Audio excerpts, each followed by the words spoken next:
Hey there internets, I'm Michael and this is Toucan Play That Game, bringing you the start of our playthrough for Super Dungeon Explore Forgotten King. And the game that we're playing in this video, this copy is actually available for free if it's before March 29th, 2016, because we're doing a giveaway competition where this is the second prize, this open copy that we've been using for these videos. And the first prize? This unopened copy. That's right, it's Toucan Win That Game. So we have 2 copies of the game being played in this video up for grabs. So be sure to check out the description for the link to that competition. So this is going to be the start of our playthrough, and if you need to learn how to set up or play the game, there are other videos for that are linked in the description. And if you're interested in my thoughts and opinions on the game, those will also be in a separate video later on. So with that out of the way, let's take it to the table for a game of Super Dungeon Explore Forgotten King. Welcome to the table for the start of our playthrough of Super Dungeon Explore Forgotten King. So I have the camera focused here on the first 2 tiles, as for the beginning of the game, this is where all the action's going to be. And of course I have already set this up for 3 heroes, and I'm going to be doing it as a 1-player game. So I'm going to be controlling all 3 heroes against the arcade mode. Now we have the monsters already set out and the heroes already set out, so we're good to go. All we need to do is give each of our heroes a potion, and then we have all the cards, dice and tokens off to the side here. Then of course we have the final tile over there already populated ready, and then we have our spawning pool over there as well. So to start a game of Super Dungeon Explore Forgotten King, of course you have to do the setup that I've already done, and if you need to learn how to do that, you can watch one of my previous videos where I explain all about setting up the game. So starting the game, the heroes always go first, and in arcade mode we choose 2 heroes to activate, and they will be the first to activate. And the heroes I'm going to choose are the Questing Knight, so I'm just going to put a little token there to indicate they've been activated, and Princess Emerald will be the other one we activate. We'll start with the Questing Knight here, and first thing you do is upkeep, where you apply any status effects or healing or anything like that that you need to do at the start of turn, or we could spend princess tokens, but of course starting the game we don't have any yet. So there's no upkeep to perform on this Questing Knight, so we move straight into his activation. Now you can see from his card here, he has a movement of 6 and 3 action points, and his potion is a green one that can be used during any turn, which is magic armor, which will give the character +1 armor. And I'm going to start off by using his Mighty Throw, which is a lance 6 range, which means it goes in a straight line. So 1, 2, 3, 4, 5, 6, 7. So I need to move 1 closer, but I'm actually going to move, so I need to move 1 closer, and then I can lance all 3 of these miniatures here. So to perform the Mighty Throw, I roll my strength +1, so my strength is 2 red dice, and then I get an extra red dice for Mighty Throw. So I will roll these. Oh, what a success! 7 stars. So that is a resounding hit on all of them.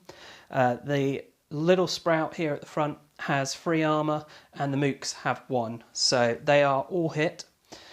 Now it doesn't have any special effects, it will just do 1 damage each. So these 2 mooks will die. Because this is an area effect ability, it also means that the little sprout gets hit directly rather than the expendable aspect kicking in and a mook dying. And the little sprout has 2 health, so we will give it a little wound token just to denote that it has taken 1 wound. Next, our questing knight is going to move 1 more so that he's in range, because this corner was blocking his range of hitting this mook here. And he's going to do a basic attack on that mook, which is just 2 red dice. And he gets 3 stars. They only have 1 armour and 1 health, so that mook is dead.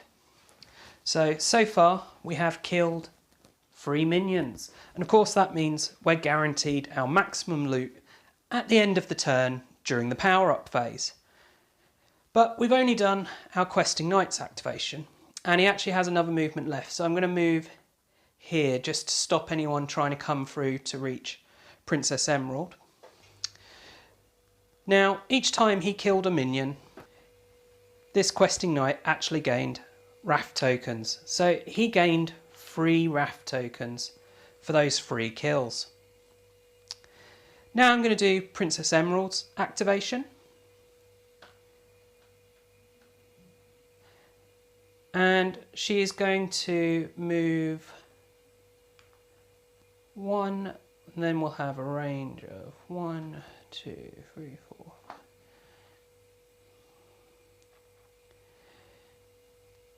No, so it won't move, sorry, we'll stay there and we'll shoot this mook here. So she does have line of sight because models don't block line of sight.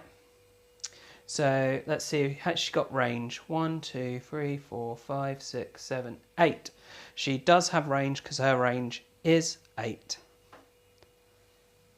And she will be doing just a basic dex attack, which would be 2 blue dice and 1 red dice. And she has 2 stars, which is more than the mook's 1-star defense, so that dies. Then she's going to move 1,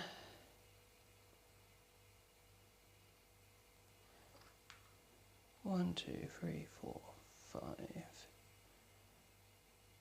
6. She's going to move 6 to there, and she's going to fire again, this time at this mook here. She has 3 successes, so it dies. And then she's going to, with her final action point, target this mook at the back. And she has 4 successes, which is enough to hit the mook, and it only has 1 health, so it dies. So we now have killed off all of those mooks, and Princess Emerald there killed 3 mooks, so she needs to get 3 Wrath.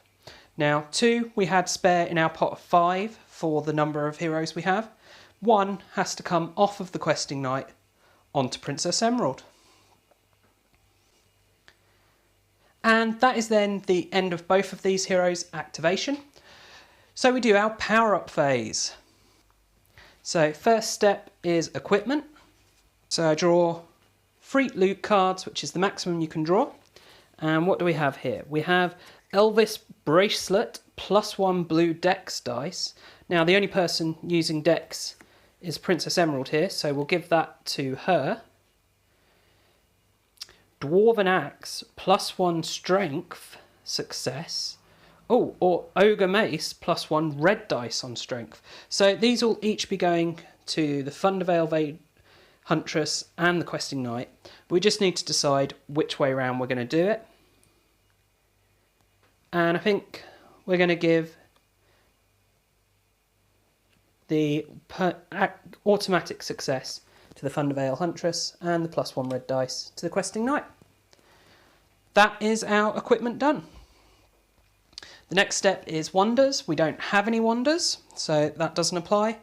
And mighty monsters, we have not killed any mini bosses, so we don't need to increase the difficulty there. Boss spawn, we have not destroyed a spawn point this turn, so we don't need to do that. So we move on to the console turn. So first thing to do is determine the activation order. So obviously this elite here, the little sprout, will be the first to activate. Then it will be this wisp, then this wisp, then this turnip head, and then this turnip head. because Princess Emerald has the most wrath on her, and that is the order of nearness, and we have no minions on either of these two tiles that have been disturbed. The third tile over here has not yet been disturbed. So we draw our command card, and it is hack and slash, move one, fight one. So Little Sprout wants to move within range of Princess Emerald here, which is two, she needs to be 2 away, and it has a movement of 5 spaces. So it's going to go 1, 2, 3, 4. And it is then in range of Princess Emerald. So it will stop there.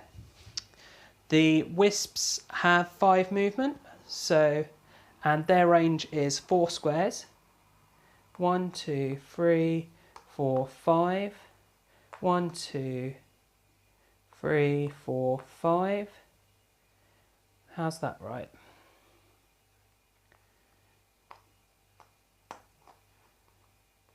Let's go there instead of there, so that they stay 2 apart. And then the turnip heads, 1, 2, 3, 4, 5. 1, 2, 3, 4, 5. And then we do fight. So if we had any signature abilities on any of the disturbed monsters, which we don't, we would now do these. What we do is do attacks. So the Little Sprout here is within range of Princess Emerald and will attack her. Now, it is not part of a gang, so we'll be using the yellow column, not the red one, which means it only gets 1 attack with a strength of 1. So Princess Emerald needs to defend. Her armour is 3 blue dice, so she will roll those. We've got a blank, heart, which does nothing when defending, only when attacking will the heart do anything, and 2 successes. Now Little Sprout only had 1 success, so that is enough to defend. So no damage to Princess Emerald there. Next we have this Wisp here. Now it's not in range of Princess Emerald, but there are heroes in range, so it will target the nearest hero with the most wrath. Now that would be the Questing Knight here, because they have a range of 4. Actually they have a range of 6, because they are in a gang, because we have 2 Wisps next to each other, so they have a range of 6 with a strength of 2, but they still only have 1 action point, so each Wisp will be doing 1 attack.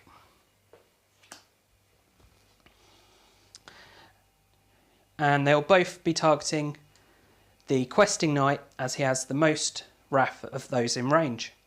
Now his armour value is 2 blue dice and 1 red dice, so we'll roll those and we get 4 successes, so that's more than their 2, so he defended against the first one. And the second one, he has 3 successes, which is again more than the 2, so he has defended.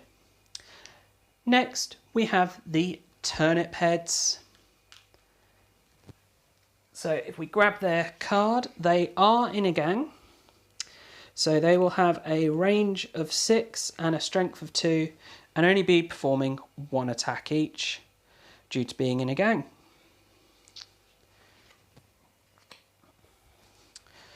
Now, who's within range 6? 1, 2, 3, 4, 5, 6. So for this first one, the Questing Knight is in range. So he will target the Questing Knight, who has 2 blue, 1 red. So we've got 4 successes there, which is plenty to defend. The one at the back here, though, will be targeting the Thundervale Huntress, who has 3 blue dice. So let's see if she defends. She does. She's got 4 successes. So a lot of defending going on there. And that is then the end of the console turn. So we do our power-up phase. Now obviously there's no equipment, wonders, mighty monsters or boss spawn, so there's nothing to do. And we move back onto the heroes.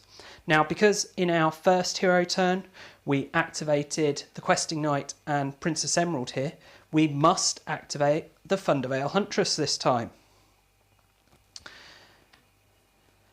So the Thunderveil Huntress is going to start by just doing a single attack on this wisp here, which will be a strength, so it will be 2 blue and 1 red, and automatically has 1 success.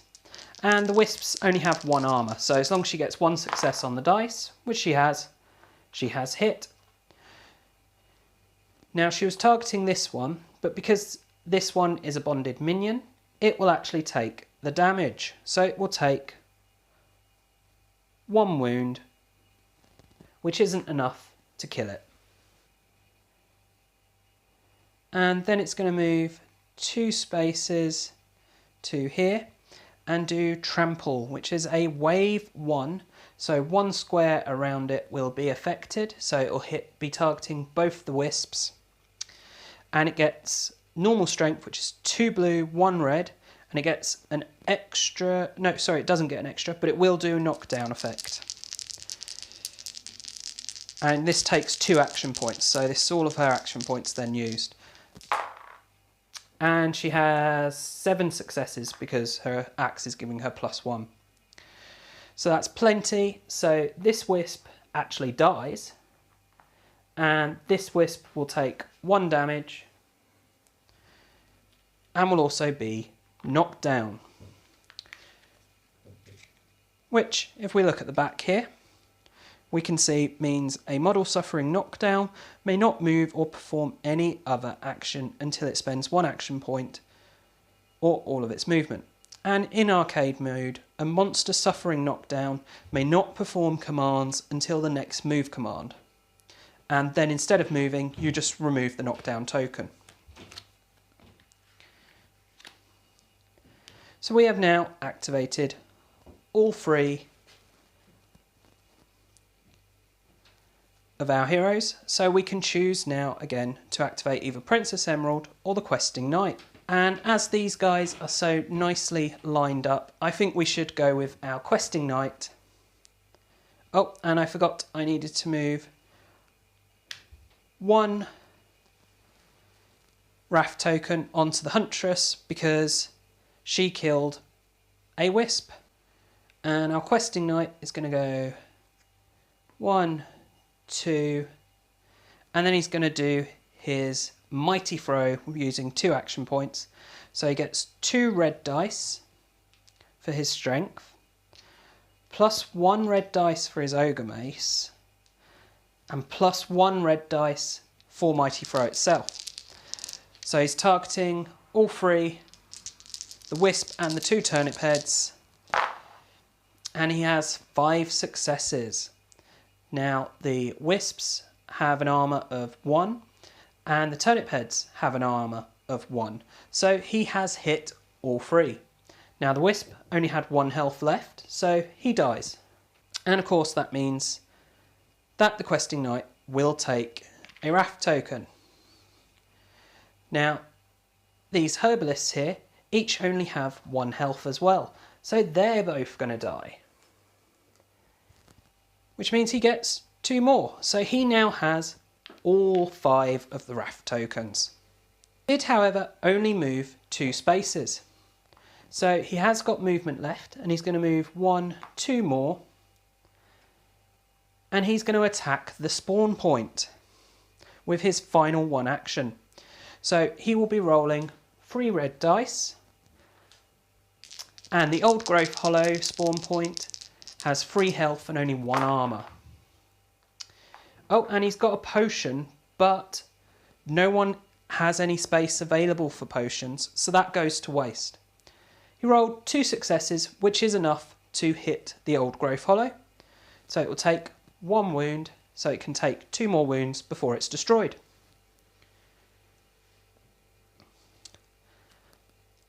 Then we do our power-up phase. Now we did kill 3 elites or more. I think we killed 4 in fact.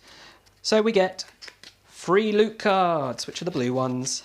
And what do we have? We have an Elvish Rapier, giving +1 dex. Well, I know both of these already have a yellow, and Princess Emerald would quite like dex, so we'll give that to her.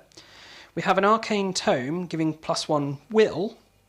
Well, no one's particularly good at will. Probably Thunderveil Huntress is the best. So we'll boost her will.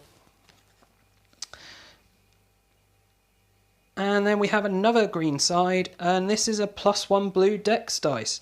So again, we'll give that to Emerald. She wants her dex. And that is all we need to do in this power-up phase. So we move on to the console turn. Now, the only disturbed creature left alive on either of these tiles is this little sprout here. So he'll be the only one activating. But what command do we have? We have Exploit. Oh, what a fantastically powerful card. But a really bad time to get it because we have nothing on the board. So move 1. Well, who has the most Wrath? It's the Questing Knight here. So Little Sprout wants to be within 2 spaces of the Questing Knight. So he'll go 1, 2, and then he's within 2 of the Questing Knight. He will then do 2 fight actions. So he's within range, and he has a strength of 1. And the Questing Knight's armour is 2 blue and 1 red. So let's roll those. We'll move these out of the way. Has 2 successes against the first fight, so that's a block. And the second one he has 4 successes against, so he has blocked that as well. So no damage to the Questing Knight there. So the next thing we need to do is Extinction. We must destroy all disturbed minions on active tiles. Now there are no disturbed minions, so we won't be doing that. The next thing to do is to spawn. So we have an option of 2 spawn points we can choose to activate, but we'll activate the one that is nearest to the hero with the most wrath. So we'll activate this Old Growth Hollow here, and it will spawn everything for Old Growth Hollow. Now this is going to be a very tight one to fit in, so let's get all of our creatures here. So 1, 2, 1, 2.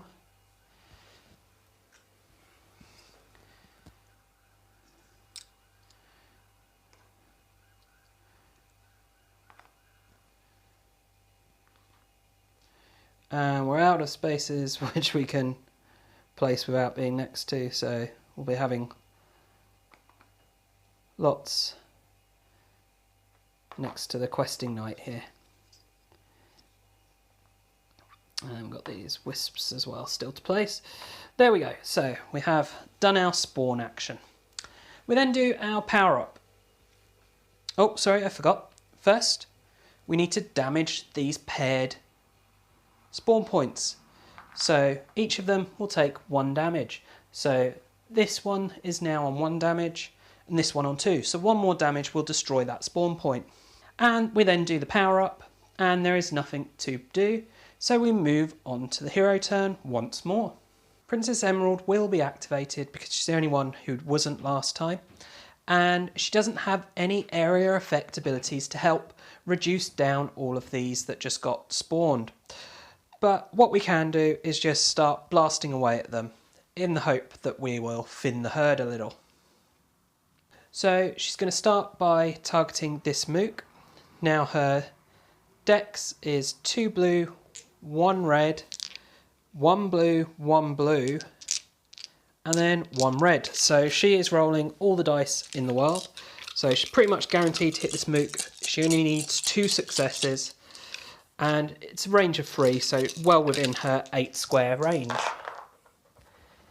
And she's got a heart, but no one has any status effects or wounds to heal. And she has 8 successes, so she has well and truly killed that mook. Which of course means she takes a Wrath token from the Questing Knight.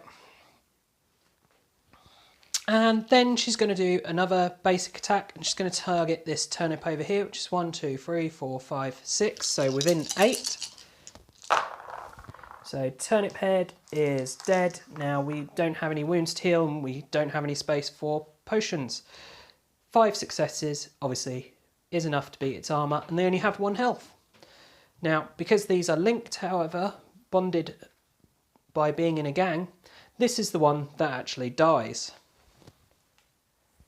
And of course, she gains another raft token for that. And then she's going to target the same turnip head again. And she's got 4 successes and 2 potions which are wasted. And he's then dead and takes another raft token. But she's now out of activation points. She can, however, move. So she's going to go 1, 2, 3, 4, 5, 6, 7, 8. To try and get away. Oh no, she can only move 6. Her range is 8. Well, it puts her a bit more out of range of things. And then the questing knight will be the next one we activate. And he's going to go 1, 2, 3. And then he's going to do his mighty throw to target all 4 of those mooks. So he'll be rolling his strength, which is 2 red dice, +1 for mighty throw, and +1 for his ogre mace. So he rolls 4 red, and they each have a defense of 1 and a health of 1. And he's got 6 successes, so they all die. So that's 4 dead mooks. And of course, that means he gets all the raft back. And he's then going to move 1, 2, 3, so that he is in range of this last remaining mook, and he'll do a normal attack, which will be 3 red dice for him. Oh, only 2 successes, but the mooks only have 1 armour, so he is dead. Now we will do our power up. So we'll take 3 loot cards, because we killed more than 3, but 3 is the maximum. And what do we have? We have Diamond Plate, which is a green one, so it'll go on the right hand side. The only one with a slot 3 is the Questing Knight, so we'll give him that, giving him +1 red dice on armour. And then we have a +1 red dice on will, so we'll give that to the Funtervale Huntress, because she's already got some will, and then she's beefed up on will if we need to do anything with that. And then we'll give the Diamond Helm to the Questing Knight, very fitting, because that'll go nicely with his Diamond Plate that he just got. And that is the end of the power up, and we move on to the console turn. So most Wrath is the Questing Knight here, and the closest figure is this little sprout here, followed by this wisp up here, then this wisp down here. So what is our command? Bum bum bum. Turbo, move 2. So everyone wants to move to be in reach of this Questing Knight. So the little sprout already is, he has a range of 2, and the Will-O-Wisps have a range of 4, so they're both in range. So no one would actually move. So that is a wasted card that does nothing. So what we'll do is draw a new card. Now the rules don't say to do that. This is a variant I've implemented. It does say to do that if you would spawn and nothing happens. But I've decided if you would draw any card and nothing would happen, that you should draw a new one. So as we know, move will do nothing, but we'll move on to doing fight. So this little sprout will attack the knight. He is not in a gang, so he will only have range of 2, and he'll have 1 attack with 1 success. So Questing Knight, his armour is currently 2 blue, 1 red, and then he has +1 red for his diamond helm and +1 red for his diamond plate. So he has all these dice, and he just needs 2 successes, which he has.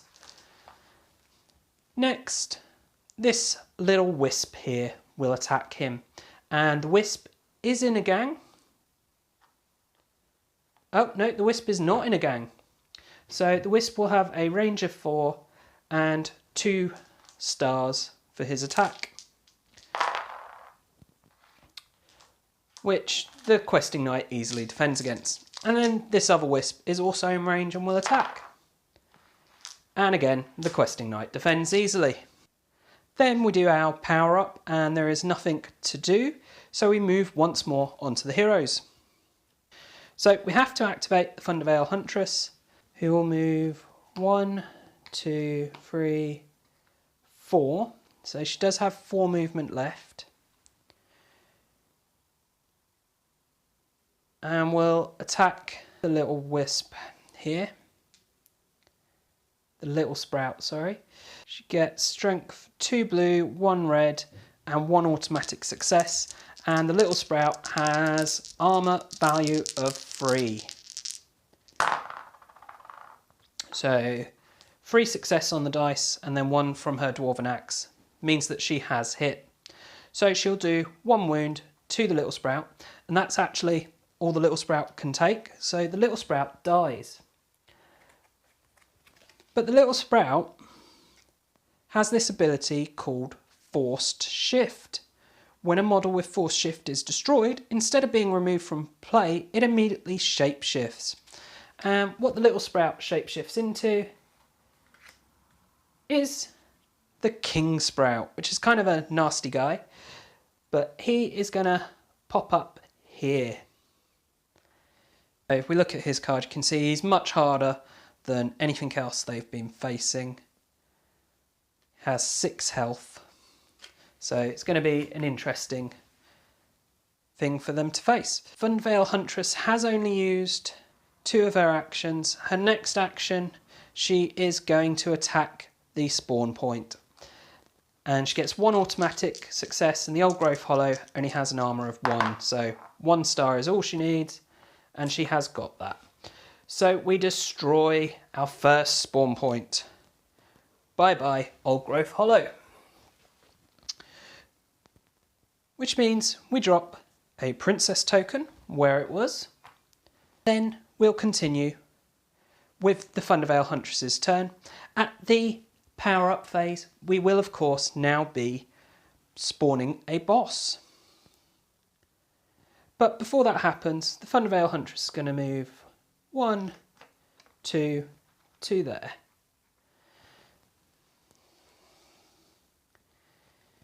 And she has 1 action left, which unfortunately isn't enough to do the trample. Now, for destroying the spawn point, she gained 2 wrath, and she actually gained 1 wrath as well for killing the little sprout, even though he just transformed. And she's now going to attack one of these little wisps. And they only have armor 1, so she should easily hit it, which she has. And she'll target this one here, which will damage this one because, oh no, they're not bonded. So she'll damage this one for 1 damage. And then we need to choose between activating Princess Emerald or our questing knight. We're going to activate Princess Emerald. We're going to go 1, 2, 3, 4.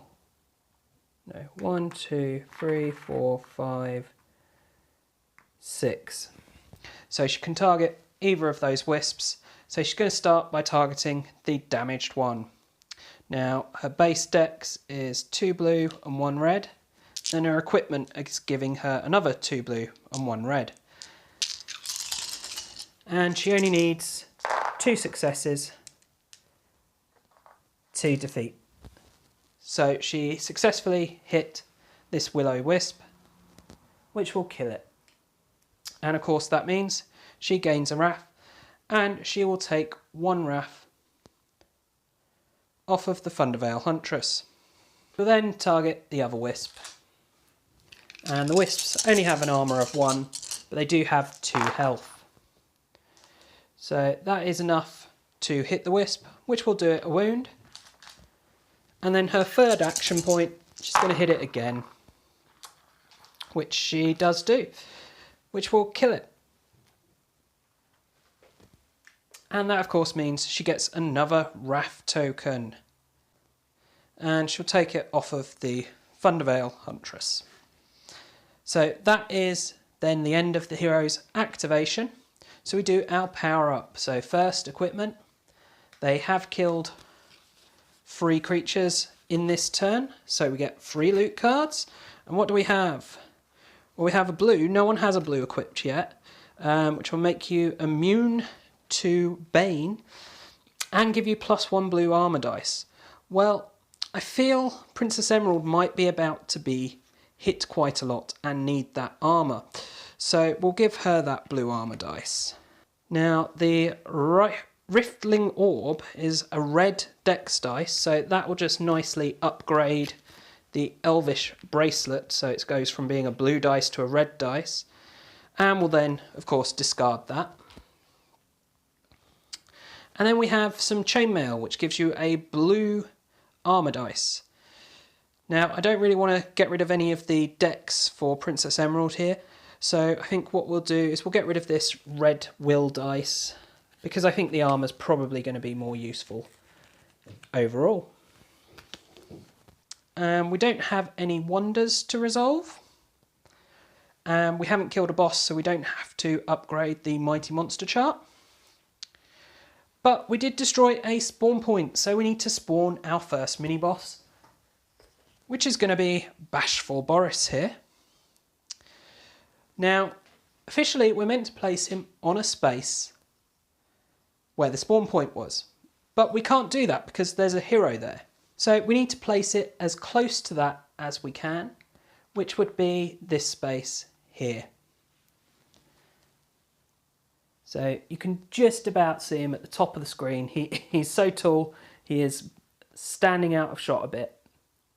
And it is then the console turn again.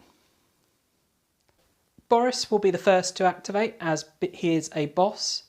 Then it would be our King Sprout here. And they're the only disturbed monsters available. So let's see what our command is. We have Rush, move to fight 1. Now, 2 people share Wrath, but the last one to activate of those 2 was Princess Emerald. So Princess Emerald is our main target. Now, Boris wants to move to be within 3, and he is. And the King Sprout wants to be within 6, which he is. So neither will move, but we then do our fight. Now, because we haven't done a unique action, that means we'll perform Boris's signature action here. Which means we will have Sweeping Mace, sweep 3, and it does knock down. So sweep 3 will hit all 3 of our heroes. Now, if this was a dangerous ability, which it isn't, it would also hit the King Sprout. So the strength of this attack is 4. So each of our heroes will need to roll defense and get 4 or more stars. So let's start with the closest one. So we'll start with our Thunderveil Huntress. Now her defense, her armor is 3 blue plus 1 blue from her chainmail.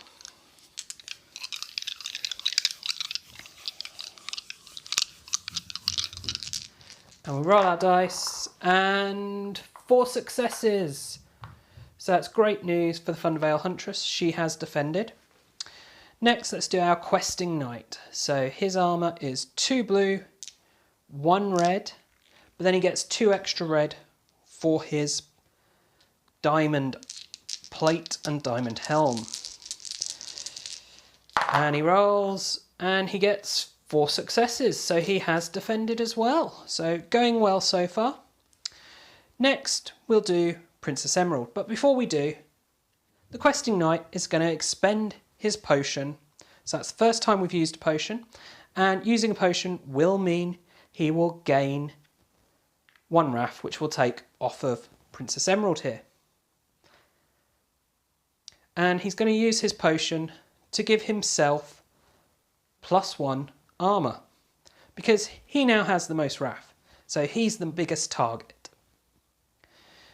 So that'll give him +1 red armour till his next activation. So Princess Emerald's defence, she gets 3 blue dice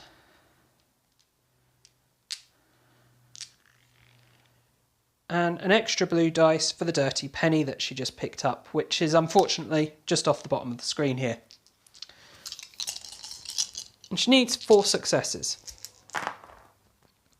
She only got 2 successes, which means, unfortunately, she does take 1 damage.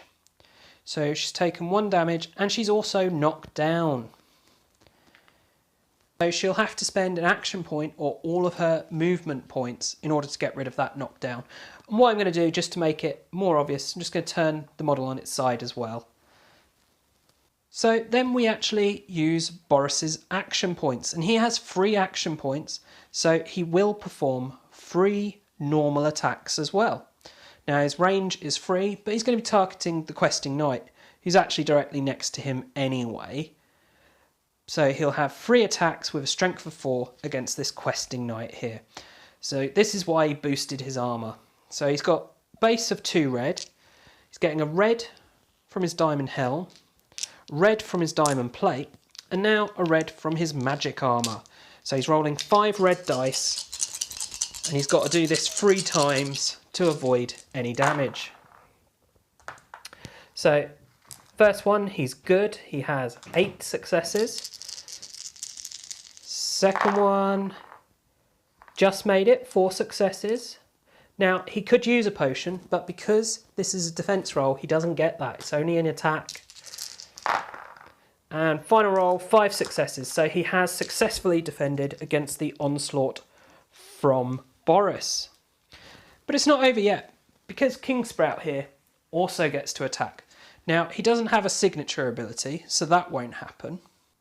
However, he does have a pull 5 ability, which will be taking effect. And he isn't part of a gang, so he does only have the 1 action. So he'll be doing 1 attack with pull 5 and a strength of 3. So let's see if he can hit the questing knight. So strength 3. Oh, he has hit. He has hit. So the questing knight takes a hit. So he's got a wound and he will be pulled towards the King Sprout. And we then do the power up phase, but there is nothing to resolve at this stage. And that is the start of the adventure. So obviously dungeon crawl going very well, and it will be continuing in our next video. But for now, if you have enjoyed this video, please do check out the rest of the videos on the channel, as well as subscribing to the channel, sharing it with your friends and family, and of course also checking us out on social media on either Facebook or Twitter. And don't forget, if it's still March 2016, enter our competition to win a copy of this game. And as always, thanks for watching and bye for now.